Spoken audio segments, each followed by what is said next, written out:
Are you ready to blow your audience away with a great experience? Well, listen up. You've come to the right place. Grab your notepad and sit back. The show is ready to begin.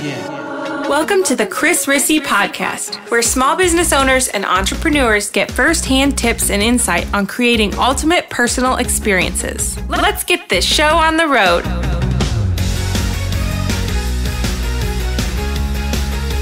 Hey, this is Chris Rissy, and welcome to the Chris Rissy Podcast. I'm excited that you've tuned into this episode today because this is another interview with another professional that I've been working with for the past several years now.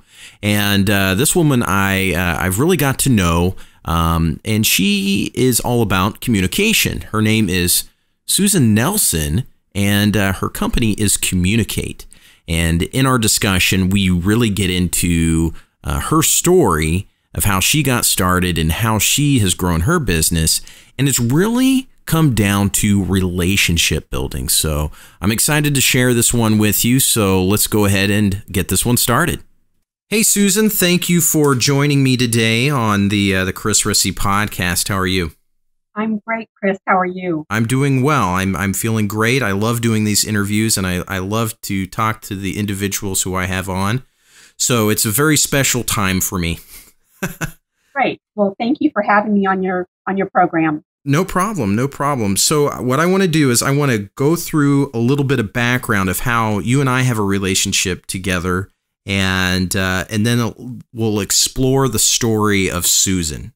How about that? Okay. All right. So for the listeners here, I've known Susan now probably 3 or 4 years. We were connected through a mutual project. It was actually through a city official through my hometown, where we worked with the city to recreate their website and their web presence. And Susan happened to be working for the city as a communications director. And I'll tell you, from working with Susan, it made my job and my team's job so easy because she's such a great professional and knows exactly what she needs to do a great job. So I appreciate her very much. And that's a reason why I want to have her on the show today, is because she's full of knowledge, because she is a small business owner just like me and just like you. So Susan, with what I've said here, and with the little bit of background information that I know about you, I know that you've been doing your gig for quite a while now. You said 2007. So get us up to 2007, and then tell us a little bit what's happened since then. Sure. Well, first of all, thank you for your kind words. I love working with you, and you and your team do a phenomenal job with every project that I've worked on, and you make my job far easier. So I'm very appreciative of every chance I get to work with you and your staff. I had been fortunate enough to work in the communications field since I graduated from Butler University. I really don't want to tell you how long ago that was, but I'll say it was 1984. And that was my major in school. I never changed, right or wrong. I never switched from what I thought I wanted to do. And I was lucky enough to get an internship that led to my first job right out of college. And I've just moved from one chapter in my career to the next in different companies and organizations. I've worked in a variety of fields with a concentration mostly in state and municipal government communications work. I've also worked for the American College of Sports Medicine, which is a huge membership association of sports medicine docs and exercise physiologists. I worked for the University of Indianapolis at one of their centers of excellence, even worked for Resort Condominiums International in the timeshare business, and worked for a couple ad agencies in between that. So I've been really lucky in all the years that I've been in this field to get a lot of different experience and a lot of different environments. Sounds like you've been quite the career lady. I have. And I think that is, as you know, in almost every field out there, it's long hours, long days, late nights, early mornings. And I think you have to love what you do to endure that kind of schedule. And the communications field isn't any different than a lot of fields where, somebody drops a surprise in your lap and you need to completely, switch things around from what you thought you were going to do at the start of the day. And that sometimes means that work, especially as, if you're in a small company or a small department within that company, as I often have been, that means no one else is there to do that work. It's waiting patiently for you when you get back to it after solving the latest fire that you had to put out. And the other thing that I love about working in this field and still love it is having to juggle all the balls in the air. Yeah. I really, for some bizarre reason, that really is enjoyable to me. I think it's such a challenge to make sure every T is crossed and I is dotted, that I appreciate both the big picture and the small detail work. Yeah. And that's one of the reasons that every chance I've had to work on do special events in all my jobs and for my clients now, that's my favorite role, is to create and implement special events. And I think it speaks to that, juggling all the balls in the air and getting everything taken care of, both on a big and small front. So you're a career lady, but it also sounds like you've been a professional small business owner when you're talking about juggling all the balls in the air and, the next looming deadline and the next item on the list, the next fire to put out. That sounds like my life. Right. Exactly. And I'm so used to it. I've been doing this work for, coming up on 32 years. So it's really a part of me. I don't know if I'd know how to operate any differently.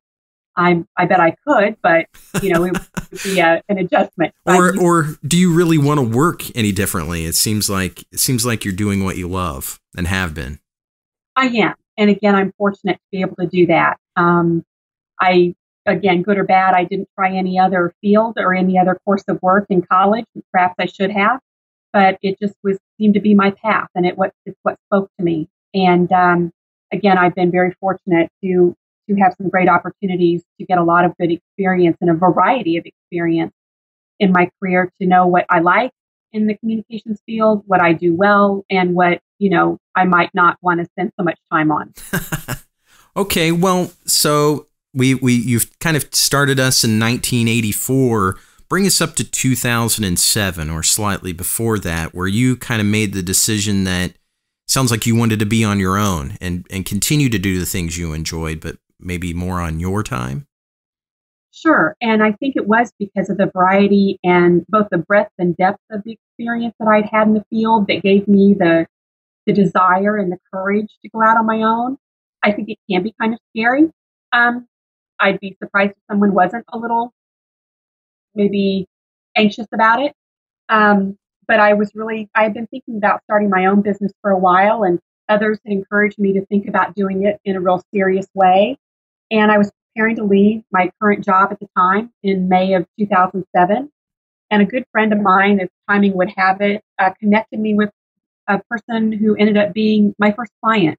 He called me up, and it was the mayor of a small community here in central Indiana. And my good friend called me and said, I'm working with this elected official, and he really needs your help in communication. And I want to put you two together and introduce you. And he did that for me. And things just took off from there. This elected official and I really clicked well. And I ended up, after I left my full-time job, I ended up moving the next week right into working for him almost on a full-time basis as a consultant, which is very unheard of. Wow. Very unusual. That's impressive. So yeah, it was just a matter of, all the stars aligning. And I really went from kind of doing full-time work in an office to being a full-time consultant. And that client led me to my next client, which is another elected official. They all talk and share names and things like that. And so I was very lucky to have it go as relatively smoothly as it did, given that I had done none of the startup work that you're told to do when you're going to start a small business. I really stumbled into it. It sounds like you took advantage of the network you already had, the relationships you've already built, and that's kind of the key. You're not intentionally doing that, but for small businesses getting started, that's kind of the key element. Even if you stumble upon it, where it sounds like you have, when you can utilize the relationships you already have, to get going, then you're not starting off on ground zero.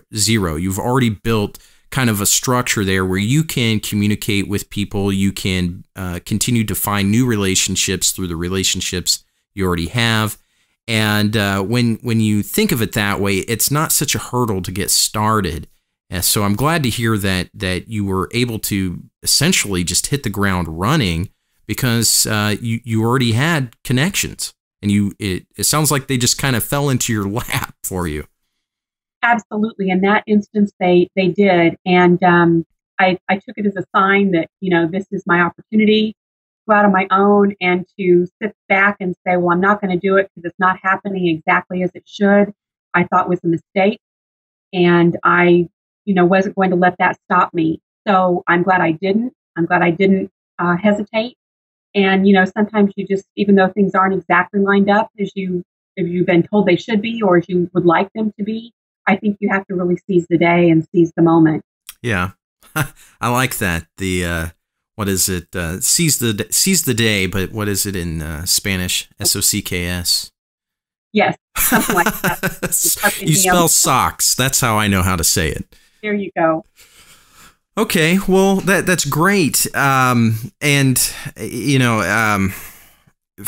the listeners, it's your story of small business might be similar, or it might not be. Not everybody gets so lucky, or it's not even luck. I don't even want to use that word because Susan she built her business on existing relationships, and she kind of felt out the degrees of connections beyond her, and her just presenting herself saying, here I am, I'm ready to take on the work, and expressing that to the people she knows and the relationships she had. Those people were able to connect her right away. And the same application or the same concept can be applied to business networking and getting involved there, where once you build relationships and you build friends who you know, like, and trust, and they feel the same way about you, they will go out there and help you find business. And you need to be conscious of that and utilize it to your benefit, but then also be able to share the connections you have with other business people to help facilitate that relationship. So, all right, well, Susan, let's get back to you. The second question that I really have for my interviewees is what was the most challenging part? You've told us what was the easy part. What was the most challenging part about starting your business? I think the most challenging part for me, the most challenging part was because of how I got into it, was just dealing with the unknown that you don't find out until you kind of do a deep dive into all the housekeeping and the structure of having a small business, and learning about registering your business, lining up insurance, those kinds of things. But even more so than that, once that's all taken care of, my ongoing challenge really has been doing the self-marketing along with working to help my clients. There's only 24 hours in a day, 7 days in a week. And I've learned that, you have to really think of yourself as your own client, and carve out time that's necessary to do the important thinking about branding and communication vehicles and networking, and who else do I need to talk to this week? Who are the 5 people that I'm going to, reach out and make some kind of a contact with, whether it's an old acquaintance or, a fellow coworker that you used to stay in touch with, or a friend, or someone brand new that somebody just mentioned their name to you. And for me, because I'm a sole practitioner, making that as important as doing all the billable work for my clients and meeting their deadlines, that's what I found to be most challenging. Well, I think you described everything that could possibly be a challenge to a small business owner. And you're right. And the issue is that it can feel and seem very overwhelming. Yes. When you finally get started with your small business, you feel like you need to do all of those all at once in order to get yourself to a certain level with your business. Maybe you need to do all of those things so you can reach success. And Thank you for sharing that. I mean, the comment that I have on it is for the listeners, you don't necessarily have to take on all of those things at once. These are things that develop over time. You might feel like you need to get them out of the way right away. But what you said earlier, Susan, getting started, just doing it, things don't always line up the way you want them to. Once you get started and you can pick a path, maybe one of those items, whether it is, the unknowns, the technical parts of what your business is, the insurance and everything, maybe you work on that first. Maybe you choose to work on the branding first. Maybe you choose to work on the marketing first, and maybe you choose to work on the relationships first. You pick one of them, and that is your priority. That is the priority and where you go, the direction that you work on. And once you've got that to a point where you've got some of it behind you, it's done and out of the way, you can shift what is your priority. You can move it to, from branding to marketing, or from marketing back to the technical parts, or from the technical parts to the relationship building. Personally, I would suggest always starting with the relationships. Part of what I do and what I teach and the concept that I'm all about is really the relationship building, doing the customer development, the client development through relationship building.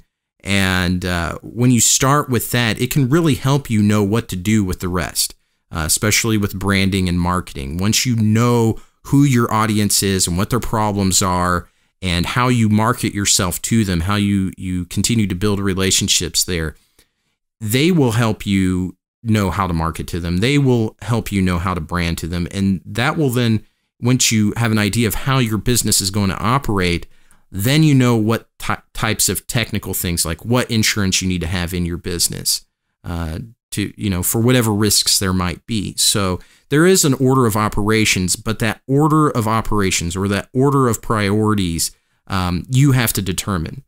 So Susan, what do you think about that? Do you have any input to add there? I couldn't agree more. And that's how I did things. I mean, given how I kind of somersaulted into being a small business owner, I really had no choice other than to do what you just described. Because even though I thought I had to have everything done by 5 o'clock that first day, it's impossible. Yeah. So you have to then start with what's most important and what is going to then build on everything else. And relationships, I completely agree with you.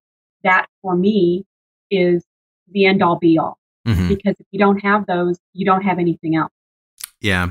I mean, when we think about relationships and we think about marketing, the best marketing, hands down, and will always be word of mouth marketing. And the only way you're going to get word of mouth marketing to happen for your business or for you is through relationships. You have to create relationships, and through that, create the experiences for those relationships and for yourself the way that you need them to be, or the way you want them to be, or the way that your connections need them or want them to be. And when you can satisfy that, then you can build people who are going to become evangelists for you, or for their stories and how you're connected with their stories. Marketing is always about storytelling, and it's not your story, it's your audience's story. And when you can connect with that story and be a character within that story and create experiences for yourself and for the others, the audience, your relationships, then business starts to grow. That word of mouth marketing happens. So the third question that I have for my interviewees is if you could go back and start all over again with your business, go back to 2007, would you have changed anything? Is there anything you would have done differently? Sure. I think your listeners can probably guess what my answer is going to be here, given what I just described to how I started. I would have had more of a game plan. Yeah. I would have had 6 months of money saved up. I would have, figured out my client targets. I would have had collateral material ready and a website ready to go in a perfect world. And ideally, I would have had at least some of those things done or started before I, jumped right into the deep end. Well, hindsight is always 20/20. I say that a lot because it's true. But when you're thrusted into that situation and you have no control over it, it always goes back to the relationship building. Start that first. Get there. But was there one thing in your mind that stood out above the rest? About what I do differently? Yeah. I would probably have had some more money socked away. Yeah. I hear that a lot. But on the other side, I hear people who have started businesses with no money. And I see the benefits to both and the disadvantages to both. When you have money to spend on your business, especially when you're getting started and you consider yourself a startup and exploring something, you tend to waste that money. You overspend that money on things that you think you need, but ultimately don't. And that's just for the sake of feeling like, okay, I'm spending, that means I'm moving forward. Right. And I see that as a position to completely avoid. One thing that I encourage is for people to see how far they can go without spending. Oh, that's great advice. And again, that always comes back to the relationship building. When it doesn't cost you to go out and talk to people, right? Unless you're seeking advice and looking for consulting or services, that's where you're going to find expenses. But if you can find business groups and they have events and you can attend those and just meet some people, get an understanding of who's out there, who's doing what, you can start making connections or even building partnerships, creating a focus team or a mastermind team that you don't have to spend a dollar on. Of course, it takes your time. But if you're in the situation where all you have is time, then I like to suggest people to utilize a significant portion of their time for that relationship building. One of my past episodes here with Caroline Sarda, she had too much time, and that was her kind of the drawback for her business is she had too much time to worry about things that really were irrelevant and did not matter at that moment. And she was just eating up her time for the sake of using that time. And I know I do it. Have you ran into that, Susan? I agree with you. I think it's a kind of a double-edged sword. You can have too much time. You can have not enough time. What boils down to is, are you making the smart decisions that are going to get you to success in the long term? Even if it doesn't feel that way, maybe at the moment you're in. Yeah. What I think about is just those life lessons where, everything's good in moderation. Or let's not say that. Most things are good in moderation. And right. But the key to that also, you have to add to it, is consistency.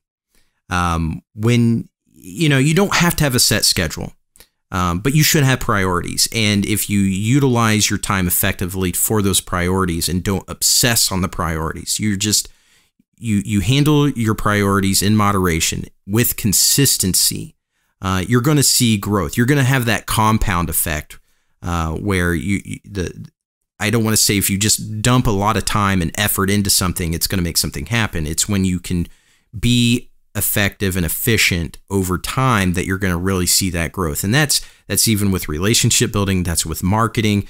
It works for investing.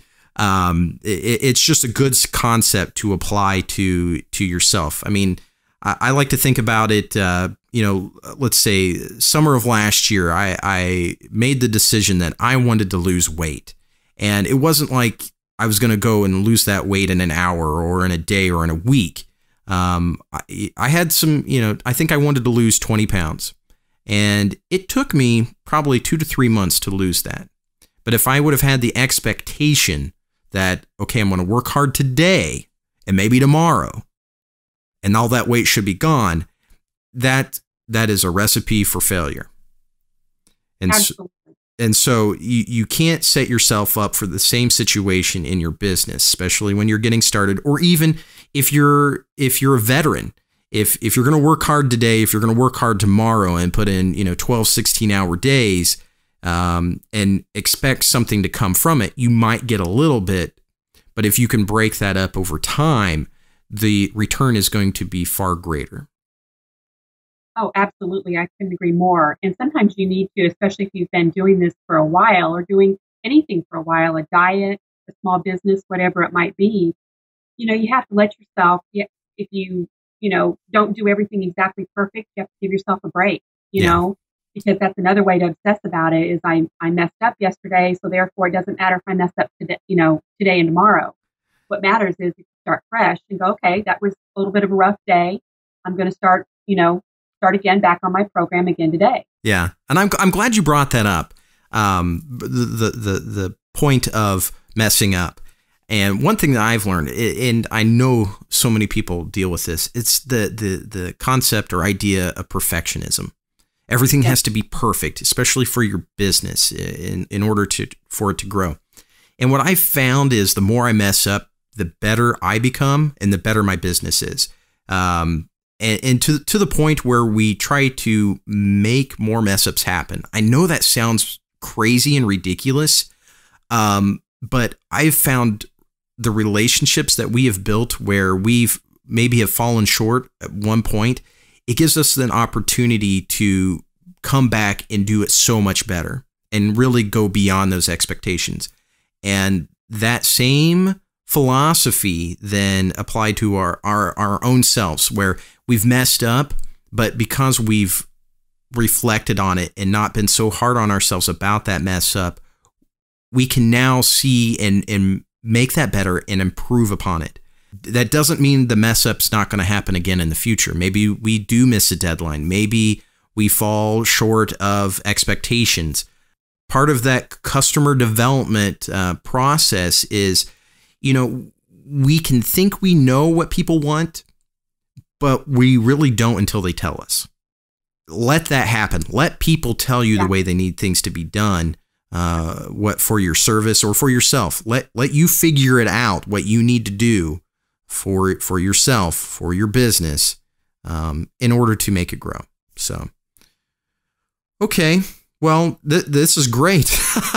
I'm really enjoying the interview with you, Susan. I think we're breaking new ground here on the podcast, especially with that development and the challenges that we can overcome when it comes to messing up. This is an area that I don't think people like to go to. What do you think? Oh, I agree. I think messing up, making a mistake is kind of still taboo in the business world. And I think those who are willing to say, I mess up, I've made mistakes. I know for me, when I am going a mile a minute, that's when I am going to mess up. When you're going so fast, trying to do so many things, trying to meet multiple deadlines. And I've learned over the course of my career, I don't do it, as much as I probably should, but I will catch myself and say, slow it down, proof that again, go back and look at your notes, because, we all know it takes twice as long to fix the mistake as if we could just do it correctly. And who doesn't want to do everything right the first time? It's impossible. We're human beings where it's impossible to be, perfect every time. Yeah. But it's a nice goal to strive for, even if you miss it some of the time. And I think we all would like to do as best we can. And sometimes you learn as you go through your career, little tips and tricks that work for you personally that may or may not work for others. But if you can remind yourself of those things and just tell yourself, slow down, take a deep breath, get up, take a break, you actually become more productive when you return to the computer, when you return to your office. Mm-hmm. Oh yeah, I do my Thursday stop each week, and it's basically me getting completely out of the office, away from devices. I'm usually just sitting in my car in the parking lot, or I'll get out and go adventure around a park. It's me to get away from everything, and that's where I can sit and think about where things may not have reached expectations, or where maybe I'm getting off track. Maybe my priorities list has gotten way longer than it needs to be, and it needs to be shortened again. But if you don't give time for that, you're just going to keep making the same mistakes. You're not going to be able to grow. That's right. You almost can't see the forest for the trees. And if you don't give yourself that reflection time, it kind of re-energizes you. And sometimes I know for me, when I do that kind of thing, all of a sudden you get this light bulb moment. And you think, oh my gosh, this is why this happened or why this didn't happen. Or here's what I need to do. I got it. I figured it out. For me, I think the biggest business lesson I've ever had was having a kid. Oh, because the same concepts, it's hilarious when I stop and think about it. The same ideas that I've brought upon myself to grow, to help other small business owners grow, it's the same things that I tell my child. There you go. Slow down, clean up that mess. And when you do it, the messes become far fewer, but they do become bigger messes and more challenging messes, I would say, as you go. But that's how you grow. You make bigger messes and you clean them up, and you learn not to make that mess again. Sure. Same thing with my son. He learns that way. That's how he learns, and I can't be hard on him. I can't be any harder on him than I am on myself. I would say that I should be harder on myself than I am on my son, and I've learned to be that way. And even with growing my small business and including more people in, I found that training people, getting people acquainted with the systems and how our processes go in my small business, it's you have to do handholding. You have to train them just like you would your child. Absolutely. And that's not to say that, I'm hiring children or people with children or childlike mentality. No, these are adults. They're very professional. They've got way more education than I do. But everybody has to have a learning curve. They're not going to just walk into the situation and know how to do it exactly the way it needs to be done perfectly. That's right. And I think that learning curve happens when you're in a small business with clients, whatever type of business professionals those clients happen to be. I think it's a learning curve for both them and for you about each other. Mm-hmm.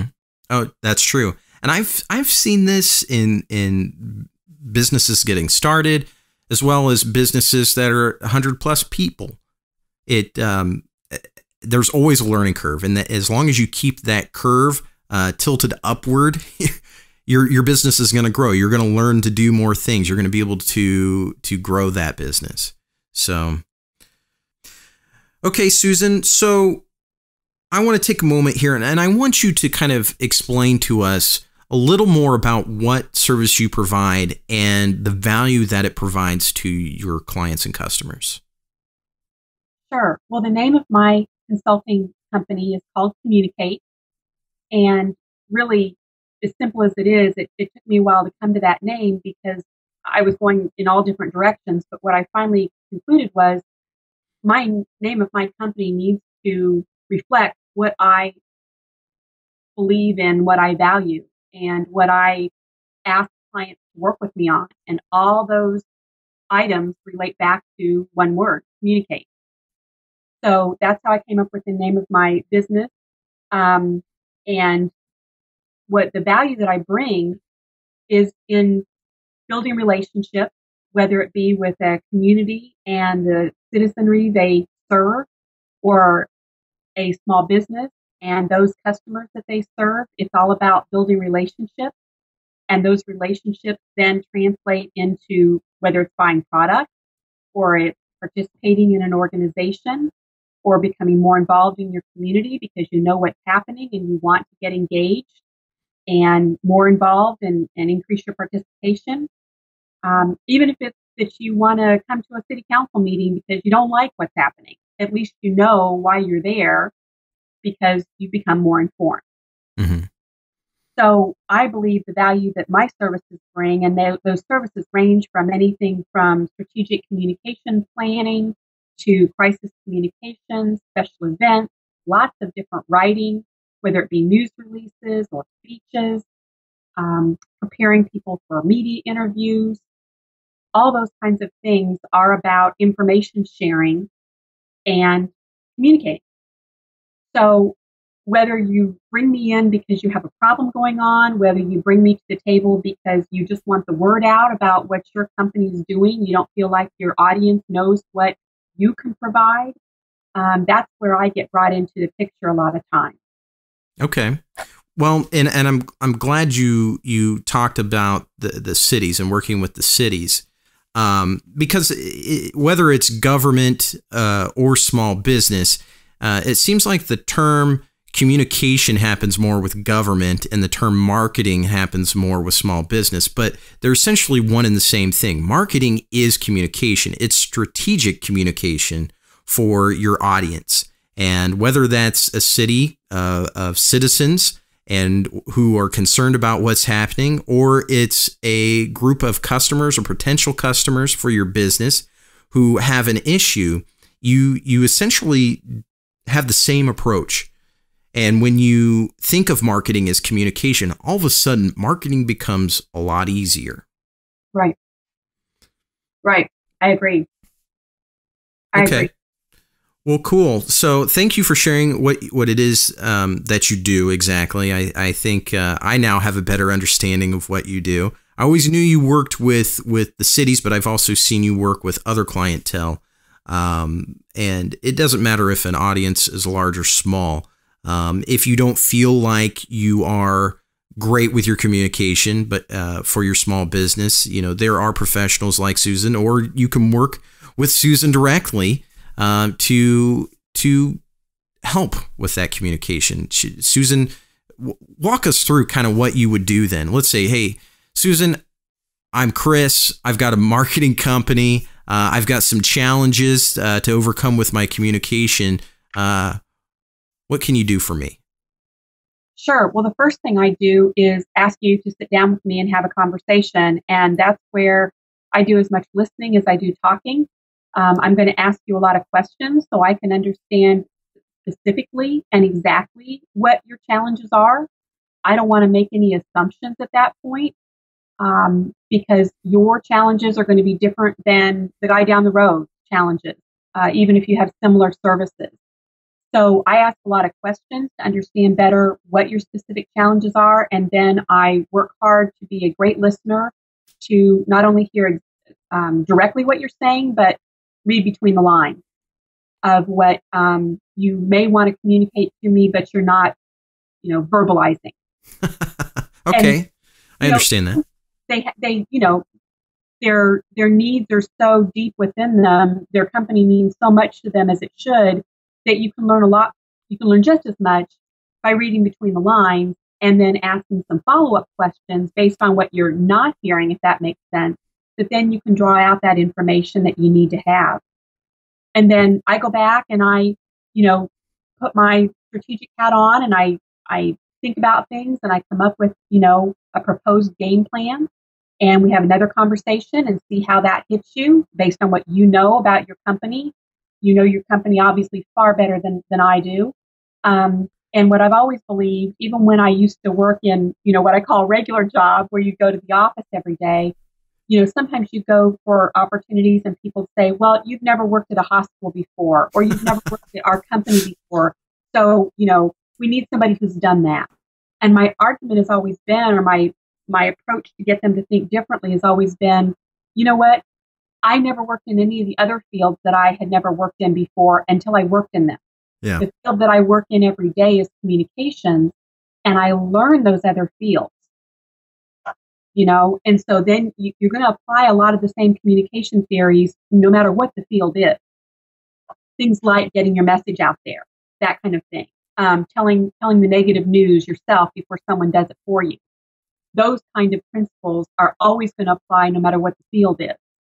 So I'm going to learn as much as I can about your industry, your company specifically, and then I'm going to offer what I believe to be is a package of services and approaches that I believe will help you solve those challenges you're having. Okay. So Susan, I think the most important, or at least the most valuable point that you brought up in the services that you provide is that third-party take on what it is a small business is trying to achieve through their marketing. being a small business owner myself and knowing a lot of small business owners, it's always a problem to communicate what it is our business is trying to do, what we stand for, what we need, what values we have, because we get so caught up in the day-to-day activities. We're so caught up in the things we have to get done, the priorities we have, those routines, the processes, that our mind gets bogged down. And we really need that outside perspective to kind of readjust us to see it, what it is we're trying to accomplish again. And that's so important. That's so important when you're communicating or when you're marketing. That's really what needs to come across, that value, that point of why a connection needs to be made. And when that's forgotten, marketing and communication really gets strained. So having that third party, having that outside, that big picture view brought back, it really, really helps. So your type of service is very, very important for even the starting business person or politician, or to a city government, to a larger business. It doesn't matter. We all kind of get off track sometimes with what it is we're trying to do and what we're trying to say, and it does take another person, another party, to bring us back in line. Absolutely, I agree. And I can't tell you the times where I've said to a potential client or an established client, well, help me understand why you're doing X, Y, Z. And sometimes they, bless their hearts, it's just what they've been doing all along. So they just continue to do it. But if you can come in there with that fresh perspective and ask them questions, sometimes it helps them think in a different way and gets them, kind of out of the fog of, well, it's always been this way and it used to work, so why isn't it working any longer, It sounds like you're the professional break. We were talking earlier about taking a break, stepping back, thinking about the things we're trying to do and where we're going. It sounds like you force that upon people and you get it out of them. Well, I try to. I mean, even if it's a potential client conversation, even if it doesn't go any further, I feel like that's kind of the leave behind that I like to leave with people, is to get them thinking about just questioning what they're doing. Maybe it's exactly what they need to keep doing, no doubt about it. But other times, and a lot more frequently than that, it's, gosh, why are we still doing it this way? Or have we thought about doing it, slightly differently? And if that's something that I can leave with them, then I feel like, I've left them a little bit of value on the table. Yeah. For the starting small business owner, they've got too much time to think. So right. they probably, that's their thing, is they need to start doing versus thinking. And for the veteran small business owner, they've got so much time in doing and less time on thinking. So you've got both extremes there, and you try to help them find a happy medium. Absolutely. So. And I appreciate that when people help me, because being in this business for almost 32 years and doing my own consulting for going on 9 years coming up, I can get in that rut too. I'm not immune to that. So it's so helpful when someone says to me, does it really make sense to keep doing it like that? Okay. Have you thought about? Because I'm no different than anybody else and my clients sometimes about my own business. Okay.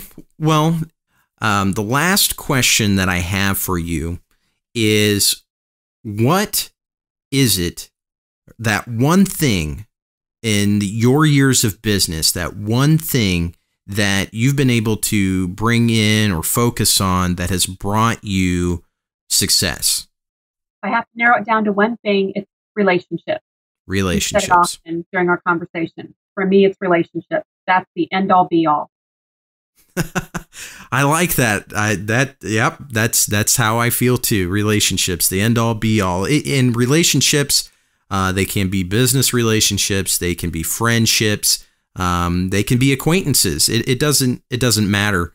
The point is, and I think this is where you want to go with it, Susan, when you build relationships and you make that a priority of finding and creating and nurturing relationships and continuing to have relationships, then business is going to be successful, but you're also going to be a successful person just as a person. You're going to feel good about being a person because you do create those relationships and you find new things to explore. It creates a rich life, I would say. Sure. And I'll take you back to the beginning of our conversation about relationships. The person that connected me with my very first client, had he and I not maintained a professional relationship that became a friendship, he never would have made that phone call to me. Yeah. I would say where I find it easiest to create relationships are at face-to-face business networking meetings. I've done the speed networking thing, but it didn't take me very long to realize this is going nowhere.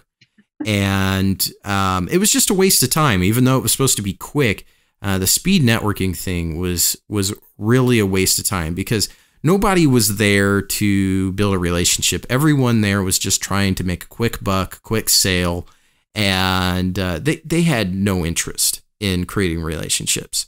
And I felt really disappointed about that. So I started doing that, or stopped going to those a long time ago, and have really sought out business networking groups. I myself am a member of a BNI chapter, but I've also, I've started business networking groups, and any group that I have, I would say, joined or have attended, I've done a lot of background research on, and I highly recommend this for anyone, whether you're starting a business or if you've been in business for a while, is to look up those groups you hear about, the groups you get invited to. Do some due diligence on those, because there's always the diamond in the rough. There's always that group that is really a great group, and at face value, all of these groups look the same.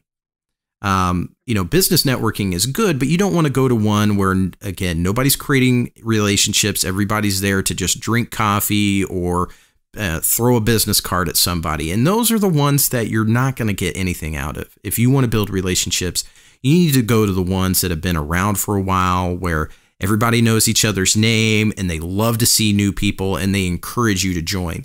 They're not really pushing you to make money off of you. They're pushing you to join because they see the value in who you are, and they want to bring you into the circle, the inner circle, make you part of the family. And when you can become that and be the friend, be part of that networking family, a lot of great things are going to be able to come from it. There's only so much time in any given day, and as you said, it's important to know what works and what doesn't work, and prioritize how you spend your time to get, to advance as far as you can. Yeah. And when you're a small business owner, depending on, even if you have a small staff, you don't have an infinite number of people who can do the work that needs to get done. So you have to choose how you spend your time wisely.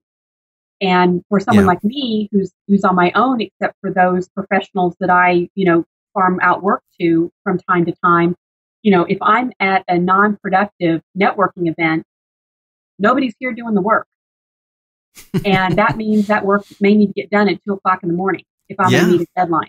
Absolutely. And I know that issue. That's a great issue to bring up. It almost sounds like you've brought up a great question for the audience.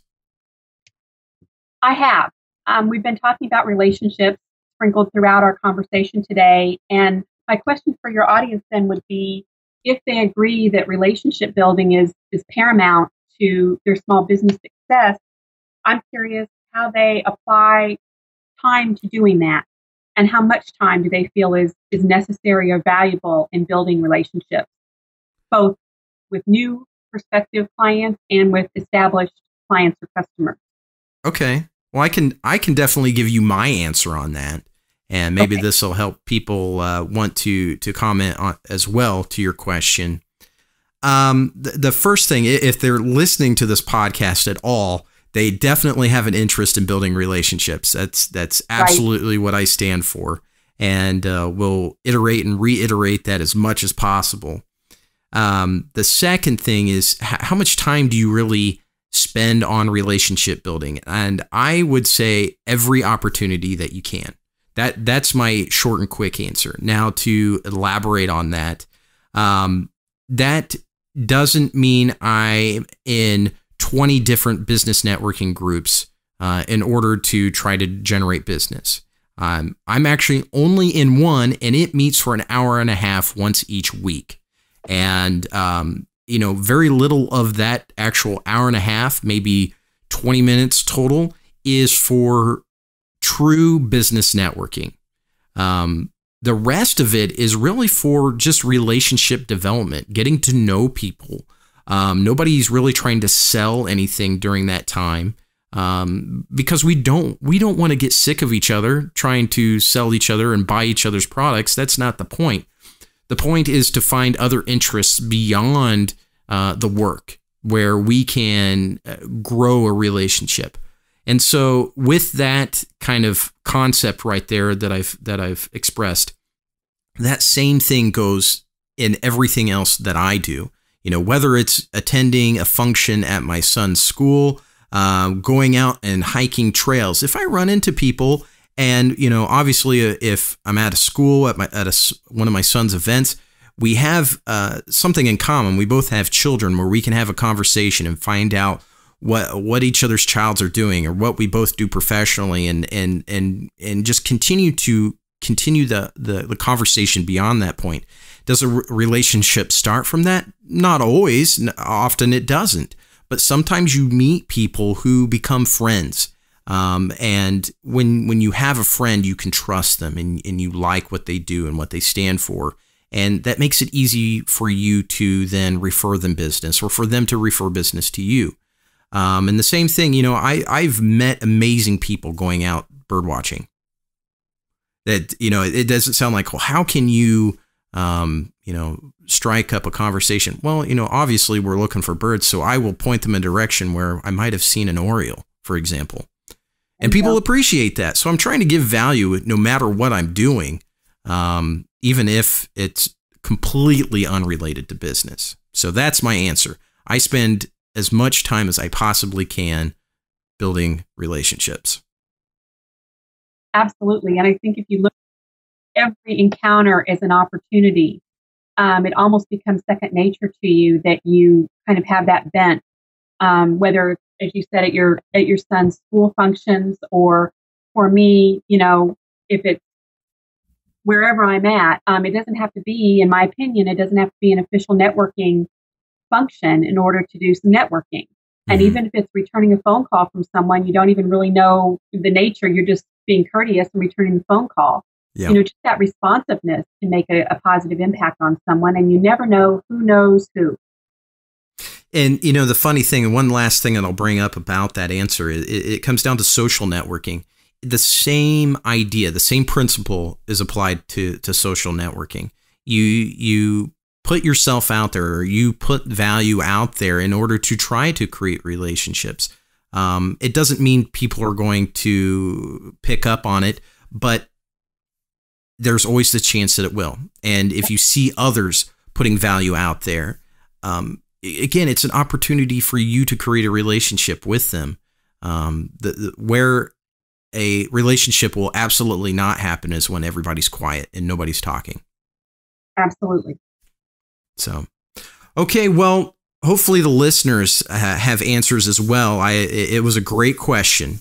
And so I'm going to post it onto the site with this episode. I'm going to link to Susan's website and have a little bit more about her business. We're going to propose the question about relationship building. And so if you do have an answer, if you have an idea, a new concept that maybe we didn't cover as far as relationship building, make sure to share it in the comments section. All right, Susan, I think that's the end of the episode. Okay, well, thanks so much for having me on your program. I enjoyed it. No problem. I loved having you. So Hopefully you'll build some relationships from doing the podcast interview today. Good. I look forward to it, and thank you so much. Awesome. Well, let me know if you end up building relationships from this podcast, or if you've listened to this podcast and really want to reach out to Susan. Make sure you do it, and let me know you're doing so, because I like to see the connections that are happening because of it. So, okay, that's the end of today's episode. If you have questions for Susan or I, head over to chrisrissy.com/EP5 and leave a message down in the comments section. If you have new ideas about relationship building, let us know. We will definitely join in on the conversation. And if you would like to talk to Susan individually, make sure you check out her site and send her a message as well. While you're at chrisrissy.com, make sure to subscribe for the updates and announcements. And I always like to let my subscribers know what's on the horizon and things that I'm working on, and even tools that I'm producing. So you can always look forward to that. If you are on Twitter, make sure to follow me at Chris Rissy and send me a tweet. Say, hey, let me know what you think about the podcast, if you've picked up anything, and I'll certainly follow you back. I want to know who's out there and who's listening. So that's important to me, and hopefully you and I can build a relationship. And as always, here at the end of every episode, I'm going to remind you to be the experience, master your business, and I'll talk to you next time. You just listened to the Chris Rissy Podcast. Get past podcast episodes and more. Visit chrisrissy.com. Be the experience. Master your business.